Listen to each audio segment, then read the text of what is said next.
Tole barattoota qaqqaalii baga nagaan gara Alii Science Tube chaanalitti dhuftanii har'a biology kutaa 11 tutorial part 4 unit 2 qabadhe isin dhiyaadheera.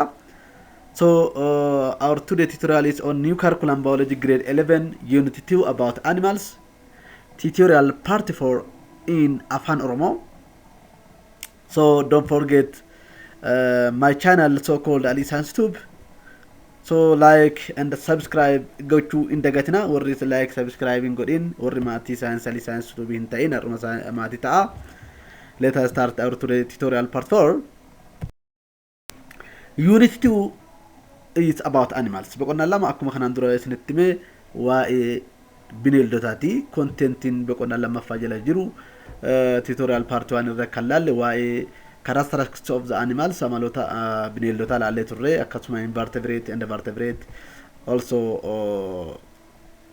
two of the invertebrate and vertebrate animals kanneen jedhaman yookiin bineeldota lafee dugdaa qabanii lafee dugdaa hin qabnee fi lafee dugdaa qaban jennee iddoo lamatti qoqqoonnee laalle turre jechuudha. Akkasuma tutorial part 2 irrattis we have seen the reproduction in animals that can be asexual and sexual reproductions and also reproduction in insects and in our tutorial part 2 ratilale turre akta tutorial part 3 ratikalalle turre reproduction in frog, reproduction in crocodiles, reproduction in birds and also reproduction in rats kanneen jennuun tokko tokko isaaniitiin tutorial part 3 ratilale turre jechuudha. Har'a keessan dhiyeessitu tutorial part 4 dha. Tutorial part 4 that is about economic importance of the animals or the insect.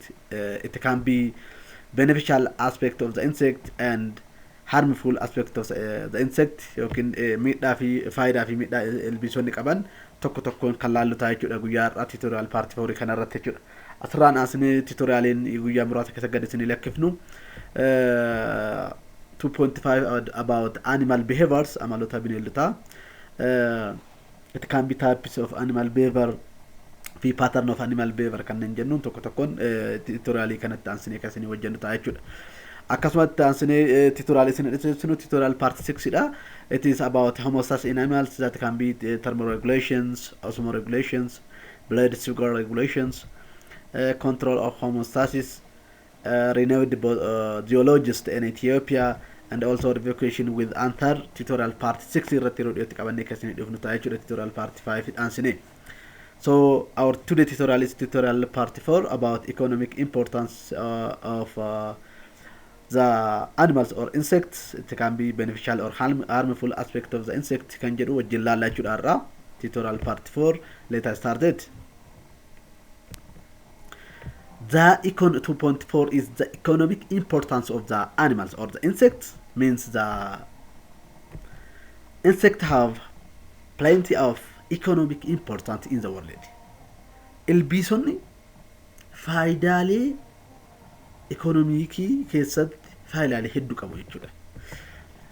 You may think that most insects are harmful to us simply because they are pests, but they have very important benefit for human beings and the ecosystem.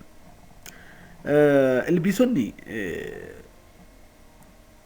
nyaatota midhaanii jennee yeroo baay'ee waa yaannuuf yookiin pests jennee waa yaannuuf miidhaa isaanii qofa hubachuu dandeenya. Garuu haa ta'u malee faayidaalee dhala namaatii fi sirna koo hawaasaa keessatti yookiin sirna koo naannoo keessatti ecosystem keessatti faayidaalee hedduu qabu jechuudha. Insects are the most diverse animals in the world. Ilbiisonni bineeldota baay'inaan addunyaa kanarratti argaman baay'ina the most diverse dha jechuudha addunyaa kanarratti. They have both positive and negative impact. Ilbiisota yoo qabnu faayidaas ni qabu dhiibbaas ni qabu jechuudha. For example, on they must have positive and negative impact on what? On our ecosystem, our economy irratti qabeenya keenya irratti dhiibbaa qabaachuu danda'u faayidaas qabaachuu danda'u. In our lives jireenya keenya irrattis akkasuma in ecosystem irrattis faayidaas qabu miidhaas ni qabu jechuudha. While many are harmful pests, they are also beneficial. Means they are also beneficial. Akkuma ilbiisonni baay'een nyaatota yookiin miidhaa midhaan yookiin ekonomii faayidaa uummataa irratti miidhaa geessan kan faayidaa qabanis ni jiru jechuudha.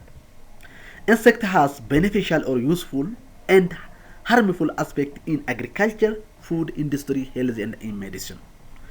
Ilbiisonni faayidaas ni qabu, dhiibbaas ni qabu jechuudha. Agriculture keessatti haa ta'u, soorata keessatti haa ta'u, industirii keessatti haa ta'u, fayyaa fi qorichoota keessattis dhiibbaas ni qabu, faayidaas ni qabu jechuudha. Let us start. Let us see their beneficial aspect and also harmful aspect one by one. 2.41 is beneficial aspect of the insects. The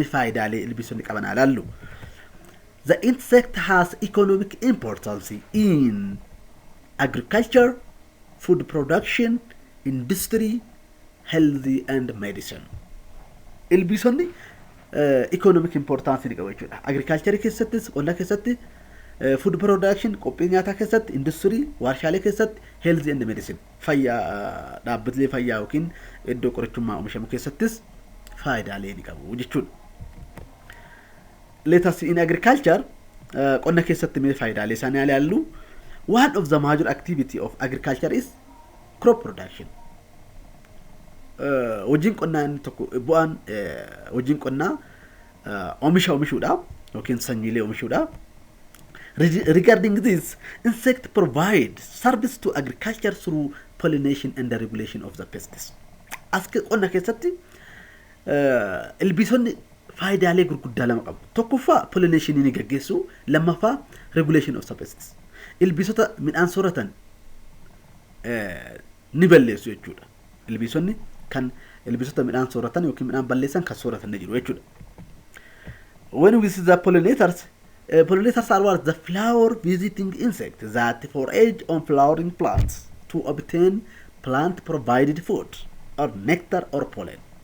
Pollinesitoota yoo jennu pollinesitoonni ilbiisota daraaraa biqilootaa irraa soorata guurachuu yeroo deeman yookiin pollen green keessaa pollen yookiin nectarii nadhii daraaraa kan xuuxatan yeroo kana bu'aa ni buusu jechuudha. Akkamitti? They have potential to transfer male gametes combined in pollen to female gamete resulting in pollination. Ilbiisonni yeroo nadhii daraaraa xuuxatan sanyii kormaa miila isaaniitiin baatachuun gara sanyii dhalaatti geessu jechuudha. Yookiin aantarirraa gara istiidimaatti miila isaaniitiin geessu. Yeroo kana sanyiin kormaa haaluma salphaan transfer from male pollen gamete to the female gamete ta'a jechuudha. Yeroo kana pollination haaluma salphaatti sanyii kormaa dhalaa wal argatee pollination ni gaggeeffama jechuudha. So they have importance in this by providing pollinations. Pollinations by insect is an essential activity for the reproduction of the majority of the world flowering plants, including numerous cultivated plant species. Pollination ilbiisotaan gaggeeffamu baay'ee barbaachisaadha. Innis wal hormaata biqiloota daraaraa baasan keessatti akka addunyaa kanarratti ilbiisonni pollination ilbiisotaan gaggeeffamu baay'ee barbaachisaadha jechuudha. Akkasuma biqiloota nu oomishnu yookiin oddoo keessatti kuduraa fi fuduraa keessattis pollination haaluma salphaan ilbiisonni ni gaggeessu. Yeroo kana they have essential activity to providing pollination. Many plants depend on pollination for seed and fruit production. Biqiloonni baay'een pollination irratti hundaa'uudhaan sanyii fi fruutii yookiin firee ni godhatu yookiin qopheessu. Kanaafuu pollinationiin biqiloonni sanyii godhachuu fi fruutii baafachuudhaaf yookiin produce gochuudhaaf pollination ni barbaachisa jechuudha. For example, an estimated 35% of the crop production yield in the world is the result of insect pollination. Fakkeenyaaf parsantiin 35 crop productionin bu'aa pollinationii ilbiisotaan gaggeeffamuudhaan jechuudha. This has a huge economic value in the world as well as in the country. Kun immoo maal agarsiisa addunyaa kanarratti economic value guddaa qabaachuu ilbiisonni economic value guddaa qabaachuu fi barbaachisaa ta'uu isaanii hubannaa jechuudha. Lammaffaan pest regulation bu'aan ilbiisota lammaffaan ilbiisota nyaattota midhaanii ta'an ni control gochuu ni danda'u jechuudha yookiin dhabamsiisuu ni danda'u jechuudha. Pest regulation insects are what predators and parasitoids jennaan. That is attack and feed on the other insect, particularly on the insect pests of the plant are used in pest control.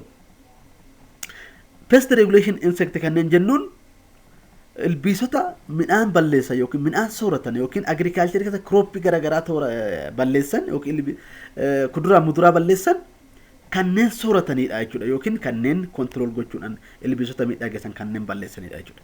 They are pest regulation jennaan.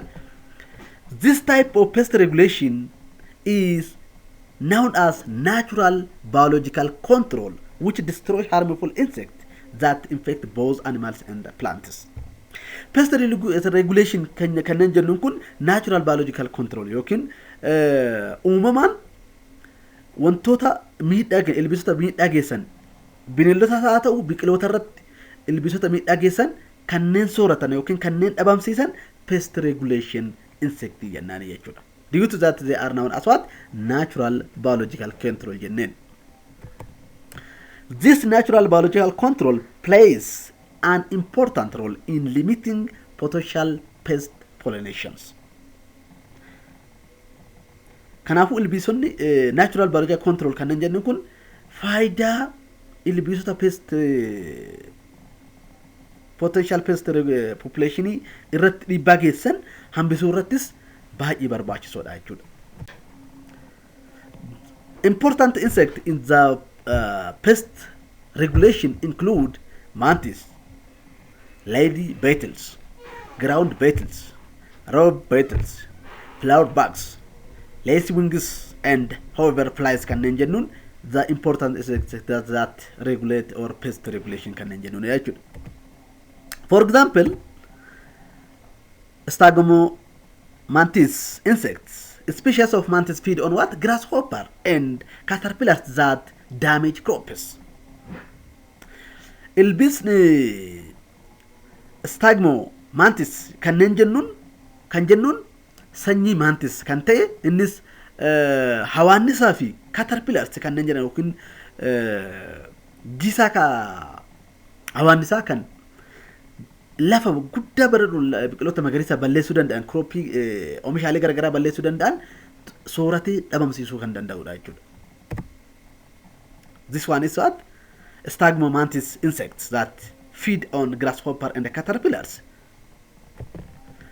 Inni biraa calmomenes or lady bird beetles kan jennuun feed on aphids that damage cotton plants and destroy silkworms that are pests of the range and lemon, orange and lemon trees respectively. Lady bird beetles kan jennuun ilbiisa aphids kan orange fi biqiloota magariisa akkasuma silkwormii kanneen soorachuu danda'u yookiin dhabamsiisuu pestitti ta'u balleessuu dandeetti jechuudha. Lady bird beetles kan jennuun kunis faayidaa guddaa qabdi jechuudha ilbiisota pest control gochuu irratti. Inni biraa Epicates blister beetle kan jennuun eat up masses of eggs of the locust. Hanqaaquu hawaannisoota kan soorattu isheen kunis ilbiisota pestan soorachuu yookiin dhabamsiisuu yookiin control gochuu keessattis baay'ee barbaachisaadha. These are what the example of pest regulation insects. Insects also play a great role in feeding on unwanted weeds, creating channel for smaller organisms, water, air and the roots to travel through to improve soil erosion. Akkasuma ilbiisonni faayidaa biraas ni qabu jechuudha. Akkamitti aramaa yookiin hin barbaachifne kan sanyii keessatti biqilu sooratanii kan balleessanii keessattis pest regulation kunneen baay'ee barbaachisoodha jechuudha. Innis yeroo aramaan sun wantoonni biqiloota jidduutti margee miidhaa geessu wanti weediin kun yeroo miidhaa geessu yeroo kana pest regulation kunneen maal gooti ni dhabamsiifti yeroo kana haaluma salphaan bishaan qilleensis keessa darbee soil erosion illee improved ta'uu danda'a jechuudha. Their activity can enhance their natural nutrient cycle and the physical property of the soil such as soil structure and the title and the composers can help biological cycling of the nutrient. ولما قالت اللي بيسمى pest regulation كان نجنون كن biological cycling of nutrient كيساتس باي برباجي سورة because they enhance nutrient cycle and the physical property of the soil. إني لما فان فايدة بقولتها صورة كيسات يجوا food production كيسات. In food, many species of insects are being used as food for people in many countries. البيسون باين سنين البيسون باين أكا صورة بيوت الدنيا كيسات أكا نقول وجود أكا نياتات. Evidence suggests that edible insects have potential to become valuable protein source for addressing the global food demand. Akkaragan addesutti ilbiisonni soorataaf oolan proteiinin madda proteinii cimaa fi akkasuma hanqina soorata addunyaa dhabamsiisuu fi fedhii soorata addunyaa guutuu keessatti baay'ee barbaachisoo ta'uu isaanii ragaan mirkaneessaa jechuudha. They are widely recognized as sustainable source of animal protein. Kanaafuu maal jedhamanii hubatamu ilbiisonni madda proteinii bineeldota guutuu kanneen danda'an jedhanii waamamu jechuudha. There are over 1,402 recorded species of edible insect in the world. Akka addunyaatti ilbiisonni 1,400 fi 62 edible insect yookiin ilbiisota soorataaf oolan jedhamanii galmaa'anii jiru jechuudha. Most insects are consumed in Asia and Central America. Ilbiisonni baay'een akka addunyaatti keessattuu biyyoota akka Asia, Central America keessatti akka soorataatti yookiin akka soorannootti uummanni itti ni fayyadamu. Biyyoota Asia ta'uu danda'a, Central America ta'uu danda'a. Biyyoonni kunneen ilbiisota soorachuudhaan biyyoota beekamanidha jechuudha. Usually crickets, grasshopper, beetle and mouse larvae and termite are eaten there. Biyyoota akka Asia fi Central America keessatti ilbiisonni akka cricket, grasshopper, beetle and mouse larvae kanneen jennuun akkasuma termite yookiin rirm isaan kunneen akka soorataatti biyyoota Asia fi Central America keessatti ni oolu jechuudha. Being rich source of protein, grasshopper have been eaten in many parts of the world. Hawaasnisni yookiin grasshopper kan jennuun akka addunyaatti ilbiisa protein badhaadha jedhamee kan sooratamudha. Also, insects are important source of food for many vertebrates including birds, amphibians, reptiles, fish and mammals. Ilbiisonni madda soorataa bineeldota lafa dugdaa qabaniiti. Kan fakkeenyaaf madda soorataa simbirrootaa, amphibianotaa, reptilotaa, qurxummiilee fi hoosiftoota jedhamuun beekamu jechuudha ilbiisonni baay'een. One of the many ways to address food security for the increasingly growing world population is through insect farming. Soorata barbaachisoo fi yookiin hanqina soorataa akka addunyaatti furuudhaaf ilbiisota horsiisuun yookiin adeemsa ilbiisota horsiisuu guddifachuun hanqina soorataa fi fedhii soorataa akka addunyaatti guutuu ni danda'ama jedhamee amanamaa jechuudha. Insects are everywhere and they reproduce quickly and they have high growth and feed conservation rates and allow environmental footprint over the entire life cycle. Ilbiisonni iddoo baay'eetti iddoo hundatti argamu they find everywhere reproduce dafanii wal horuu akkasuma dafanii guddatu sooranni isaan sooratan xinnoodha lafa environmental naannoo hin faalanii jireenya isaanii keessatti naannoo hin faalanii kanaafuu ilbiisonni baay'ee barbaachisoodha hanqina soorata addunyaa furuu danda'u odoo miidhaa tokko hin geessine jedhamee yeroo baay'ee biyyoonni ilbiisa sooratan itti amanu jechuudha. They are nutritions with high protein, fat and mineral content can be reared easily. Ilbiisonni soorata badhaadhe qabu fakkeenyaaf akka proteinii faatii fi mineraalii of keessaa qabu jedhameetiin sooratamaa jechuudha biyya isaan sooratan irratti. In industry warshaalee keessatti faayidaa ilbiisotaa ilaallu. One of the benefit of insect related to industry is their role in commercial products. Faayidaa ilbiisonni industirii yookiin warshaa qaba keessa ka jennu bu'aalee isaan buusan irratti dhaabbanneedha yookiin bu'aalee ilbiisota irraa argaman irraa. Insects are being used to produce different materials at home and industry. Ilbiisonni bu'aalee buusu yookiin naannootti haa ta'u naannoo manatti haa ta'u industirii keessatti ilbiisonni faayidaa irra ni oolu yookiin manni inni itti fayyadamaa jechuudha. For example, the following are some examples of the insect benefit in the industry. One, production of the honey and beeswax. Faayidaan ilbiisonni industirii keessa qaban tokkoffaa damma oomishuu fi gagaa oomishuudha. Honey and the wax production are considered some of the commercial benefit of the insect. Kanaafuu dammaa fi gagaan dammaa bu'aalee ilbiisota irraa argamu jechuudha.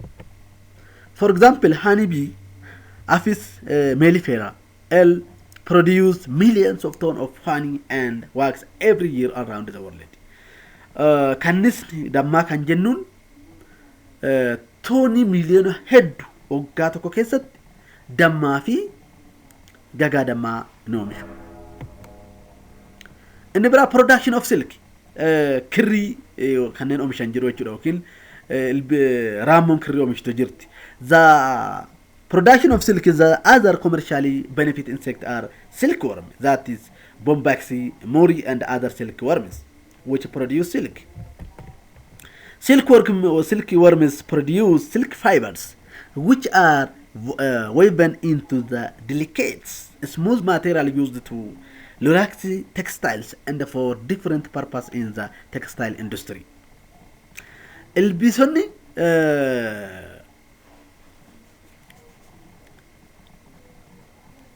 raammoon silkworm jennuun kun maal oomishtuun beekamti? Kirrii oomishuudhaan beekamti. Kirriin silkwormiidhaan oomishamu kun naxalaa adda addaa irraa oomishuu, gaabii garaagaraa yookiin uffata adiidii baay'ee irraa oomishuudhaaf baay'ee barbaachisa. Industirii keessatti haa ta'u, naannoo keessatti haa ta'u baay'ee barbaachisaadha jechuudha.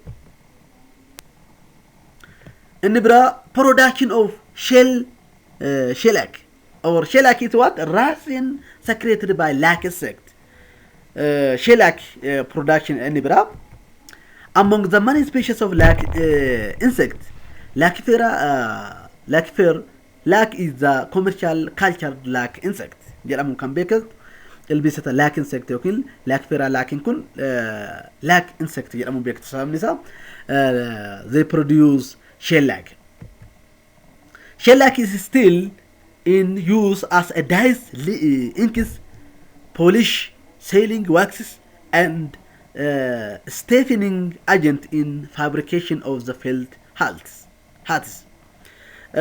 Shellac kan jennuun ilbiisota waan akka halluutti yookiin kalaaritti fayyadamnu kan oomishanidha. Isaan kunneen isaan kan halluu isaan oomishan kanarraa fuunee halluulee garaagaraa ittiin oomishuu kan dandeenyudha. It is an animal oriented commercial racing jedhamuun beekamaa jechuudha. Inni biraa production of cochineal kan jennudha. This cochineal pigment is extracted from the scale insects such as Declopicus coccus irraa kan argamudha. This was the important intensity and the permanency of the what colors in painting. Isaan kunis production of cochineal kan jennuun kun yeroo halluu qopheessinu yookiin halluu dibata halluu dibuudhaaf yookiin halluu iddoo garaagaraatti dibuuf yeroo barbaachisnu halluu kana dibuudhaaf cochinealiin kun akka hapheetti halluu kan walitti qabu waan ta'eef ni barbaachisa jechuudha. The cochineal pigment is still giving colors in the food, beverage, cosmetics and art product keessattis halluu sooratatti akka godhuudhaaf beverage yookiin dhugaatii garaagaraa cosmetics keessatti halluu garaagaraa dabaluudhaaf cochineal kan ni fayyadamna jechuudha. The production of inni shanaffaani production of tannic acid.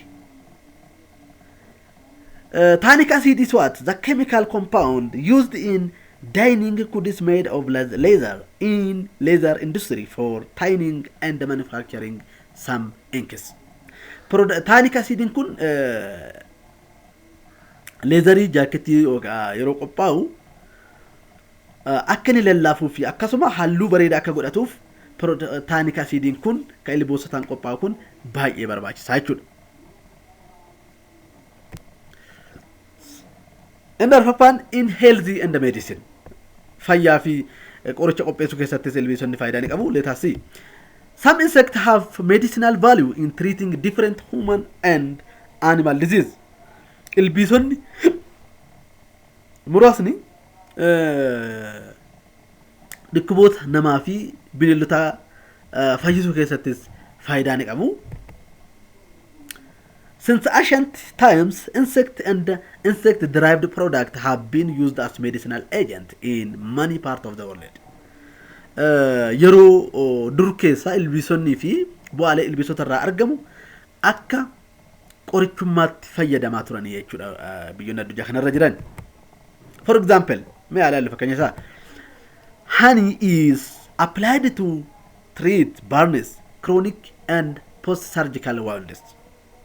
Dammi yeroo dura kan fayyadamaa turanii gubaatii yookiin alerjii kan jedhaniin kan chronic yookiin wantoota kokkee keessatti mammadaa'uu akkasuma post surgical wounds erga namni baqafamee booda isarratti illee deddeebuudhaan namoonni madaarraa akkasitti fayyaa turanii jechuudha. Kanaafuu dammi akkasitti fayyadaa ture.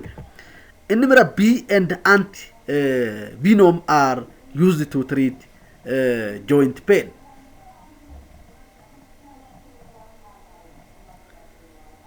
Inni bira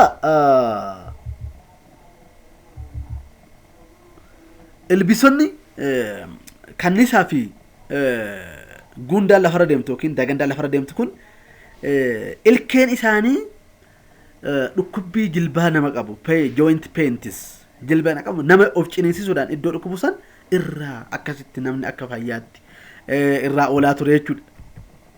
Recent research confirms that bee products promotes healthy immune system, improved circulation and disease inflammation. Qorannoon yeroo dhiyoo akka mirkaneessutti kanniisoon bu'aa kanniisarraa argamu tokkoffaa immune system improve ni godha. Blood circulation improve ni godha. Inflammation mammadaa'uu yookiin allergikii ni xiqqeessa jedhamee qorannoo yeroo dhiyoo mirkaneesseera jechuudha. The recent research also confirms that qorannoo yeroo dhiyoo akkasuma maal mirkaneesse blister beetles secrete cantadrian which acts as powerful protein blocker in the human body and is effective in treating severe viral infection because it prevents reproduction of the viral cells. Qorannoo yeroo dhiyoo akka mirkaneessetti blister beetles kan jedhamtu cantadrian waan jedhamu secrete gooti yookiin inni maddisiiste jechuudha. Wanti kun ammoo akkamitti fayyada akka protein blocker powerfully keessatti ni fayyada akkasuma viral infection treat gochuu kan fayyisuu keessattis sababni isaa viral cellin akka reproduce hin taane akka waliin baay'ifne waan dhorkuuf. Researchers subsequently discovered that this material that is known as cantaridine reacts with genetic material of the hostile cells and therefore they may be useful in treating cancerous tumors for most resistance to radiation and chemotherapy. Akkuma saayintistoonni adeemsa keessa maal hubatanii Cantaridine wanti jennuun kun genetic materialii wajjin wal qabatee gaafa react wajjin ta'e qaama namaa seenee dhibee kaanserii radiation fi chemotherapy dhaan fayyuu hin dandeenye fayyisuu ni danda'u. Meeshaa wanti kun Cantaridine kun fayyisuu ni danda'a gaafa genetic materialii wajjin wal make jedhanii ni amanu jechuudha. Yeroo dhiyootti kan argataniiru. Several African cultures are plants made from the ground grasshopper as pain reliefs, especially for migraines. 2.412 is harmful aspect of insect. May middawan ilbisonni qaban halallu. Although most of insects are beneficial, they can also harmful to the human and animals. Ilbisonni akkuma faayidaa qaban dhala namaa fi bineeldota irrattis dhiibbaa ni qabu jechuudha. Some insects are pests of plants, fruit, grains in the store. Ilbisonni muraasni nyaatota biqiloota magariisaa fuduraalee fi midhaan oomishamee kuufame yookiin naannoo iddoo inni kuufametti kan sooratan iddoo inni store ta'e kan sooratan pests yookiin soorattoo yookiin midhaan rageessuu ni danda'u jechuudha. They feed on several parts of the green plants, crops such as leaves, stem, buds, flowers, fruit, and seed on the fields and in the store home, thereby damaging crops and reducing the production. Ilbisonni biqiloota magariisa soorachuu danda'u yookiin sanyii facaasne yookiin haamanne soorachuu danda'u akkasuma yoo jennu baala isaanii jirma isaanii damee isaanii abaaboo fruit isaanii daraara akkasuma sanyii isaanii soorachuu danda'u akkasuma this is in the field in the store iddoo kuufame irratti sanyii callaa daakanii soorachuu danda'u damage gochuu danda'u akkasuma reducing production bu'aa argachuu dandeenyu hir'isuu danda'u jechuudha. Kunniin miidhaa ilbiisonni qabanidha jechuudha. These insects include locusts, caterpillars, bugs, hoppers, aphids kana fakkaatan jechuudha. Ilbiisonni miidhaa yookiin pest kanneen jennuun kan miidhaa geessa isaan kanneenii garuu kan kana fakkaatan isin jiru jechuudha. The locusts are among the most destructive all of the insect pests. Ilbiisota miidhaa geessan irraa locust kan jennuun hawaasni ilbiisa baay'ee mancaatii guddaa gaggeessuudha jechuudha. Countries have faced threats to worms of the desert locust.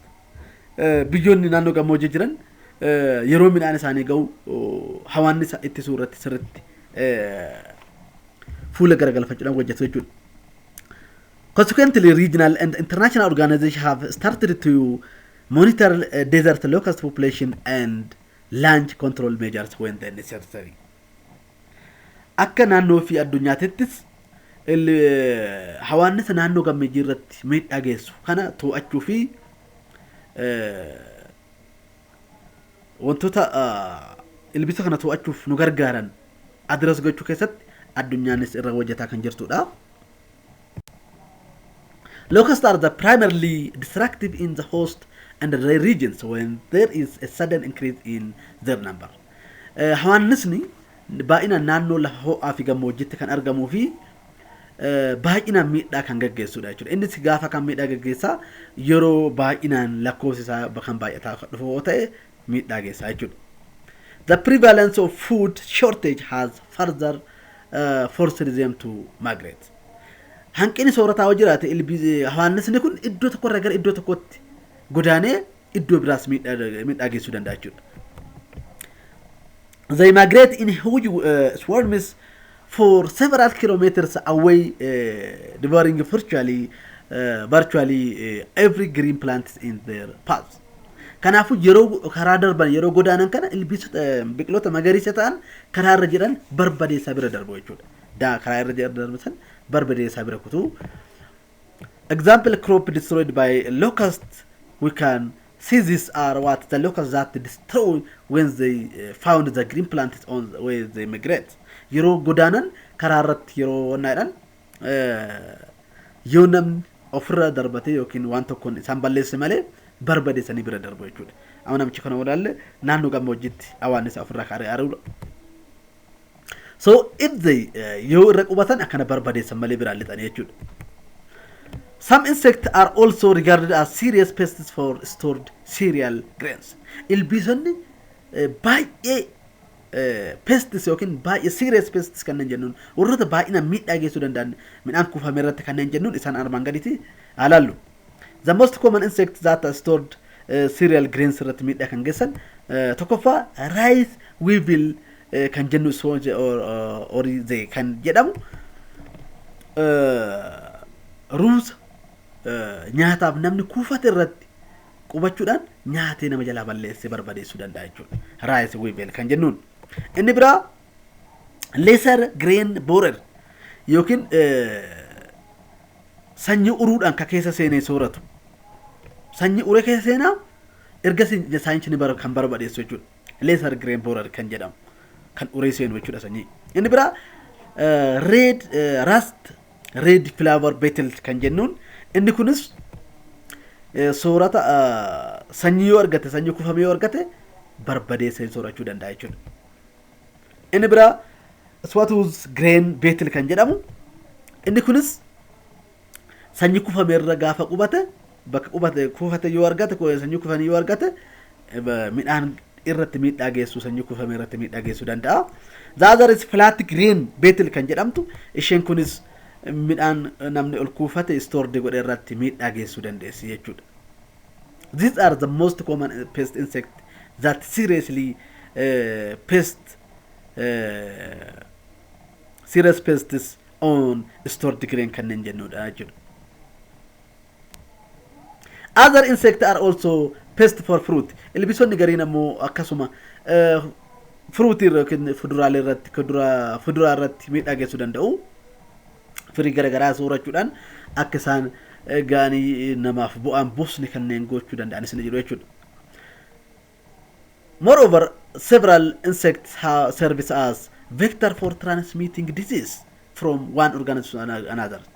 Akkasuma ilbiisonni gariin akka baattootis namarra miidhaan geessu kunis dhibee nama tokkorraa gara dhibee nama biraatti dabarsuudhaan jechuudha transmit gochuudhaan. And also or intermediate hosts for several pathogens and transfer the disease from one another to organism. Intermediate hosts jedhamuun yookiin baattoo yeroodhaafis baatanii yookiin of keessa pathogen san baatanii yeroodhaaf tursiisanii namarrattis namatti dabarsuu kan danda'anis ni jiru jechuudha. For example, Anopheles mosquito transfer malaria parasite known as Plasmodium from one person to another. Anopheles mosquito boken jennuun malaria parasite namarraa namatti dabarse Plasmodium kan jedhamu namarraa namatti baattee kan dabarsite jechuudha. Anopheles mosquito kun ishee kana fakkaata. Inni lammaffaa Culex mosquito kan jennuun which spread filariasis transmit filarial worms from infected to healthy people. Akkasuma filariasis kan dabarsitu boken filariasis kan dabarsitu Claxis mosquito in nature which is transmit filariasis worms from one infected to healthy people. Nama dhibamarraa gara nama fayyaatti filariasis raammoo filariasis jedhamu nama dhibamarraa gara nama fayyaatti dabarsisuu dandeessi jechuudha isheen kunis. Inni biraa tsetsefilay kan jennuun the transformer gambise also spread the African sleeping sickness to human population. Inni tsatsafi ላይ kan jennuun kun dhibee muksituu kan nama raffisu kan namarraa namatti dabarsituudha jechuudha. Dhibee muksituu namarraa kan namarra dabarsu tsatsafi ላይ jennaan jechuudha. Inni afraffaan house fly or musca domestica spread food and waterborne disease to human population.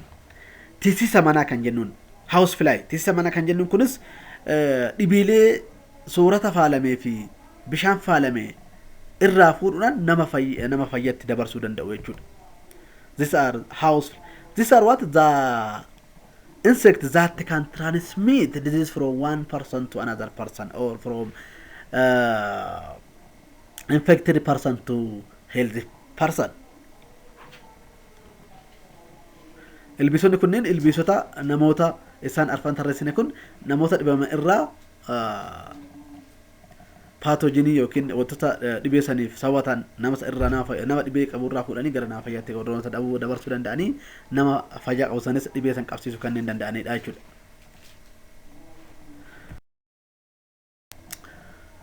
So thank you for watching this video. Yerootti aan we come with the animal behavior tutorial part 5. So thank you for watching this video. Don't forget to like, subscribe, share, comment على science YouTube channel. Subscribe, share gochuun dagatina. Waan yaada qabaatan karaa commenti barreessa. Thank you again.